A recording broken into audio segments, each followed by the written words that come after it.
ધત ધત ધત પરે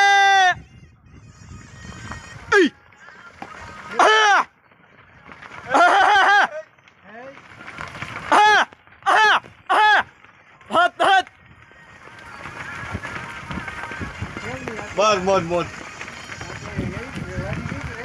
ના ના એરી આવી ગઈ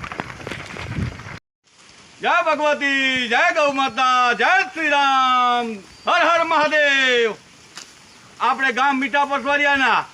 12 જણા યાત્રુ દર્શન કરીને આવ્યા છે આપણે કુંભ મેળામાં ભગવતી સુખી રાખે રામ ભૌમ દ્વારકા હે ભગવતી કુંભ મેળામાં આ દર્શન કરીને આવ્યા અને ગાયને લીલો ચરો નાખવામાં આવ્યો છે 12 જણા વીરા અને સાંગા પરિવાર બે પરિવારોમાંથી દર્શન કરીને આવ્યા અને લીલો ચારો ગાયને નાખવાનો આવ્યો છે માં ભગવતી સુખી રાખે એ હું તો એ કહેવા માંગુ છું આ નરેન્દ્ર મોદી અને યોગી સરકાર આ સરકારે તો દર્શન કરાવી અને ગાયને લહેર કરાવી અને આ ભગવતીને ચરો નાખ્યો નાઈ નાયા ગંગામાં ભગવતીને સુખી રાખે અને આ લીલો ચરો નાખ્યો આ ભગવતીના આશીર્વાદ ગાયના કુંવરના આશીર્વાદ જય હો હું તો એટલું જ કહું છું આભારથી મારા મનથી કે ભાઈ દર્શન કરીને આવ્યા આ અબુલ જીવને જે નાખ્યું છે આ જ કબૂલાત છે બાકી તો દુનિયામાં તમે ગમે એટલું કરશો તો નકામું જ છે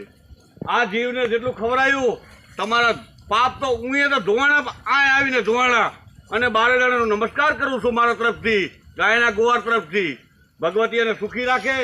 અને હે મીઠા પસવરિયા ગામને ખમાન મજા આવું નાખતા રહેજો દર્શન કરીને આવો એટલે આવું પૂન કરતા રહેજો જે થાય હું એમ નથી કહેતો કે મારાથી મોટી ફાટ ભરાય જે ભરાય 5 મણ 10 મણ 15 મણ 20 મણ ભેગું કરી નાખજો અને ભગવતી સુખી રાખે અને યોગી સરકાર અને મોદી વડાપ્રધાન આ પ્રધાનને હિસાબે રામ ભગવાનના દર્શન અયોધ્યા નગરી કુંભ મેળાના દર્શન ત્યાં ગંગા જમના સરસ્વતી આ ભગવતીના ત્રણે દ્વારના નાહી ધોઈ અને પાપ ધોઈને તમે અહીંયા આવ્યા છો ત્યાં ભગવતીને ચરો નાખ્યો જય મુરલીધર જય વડવારા જય ભગવતી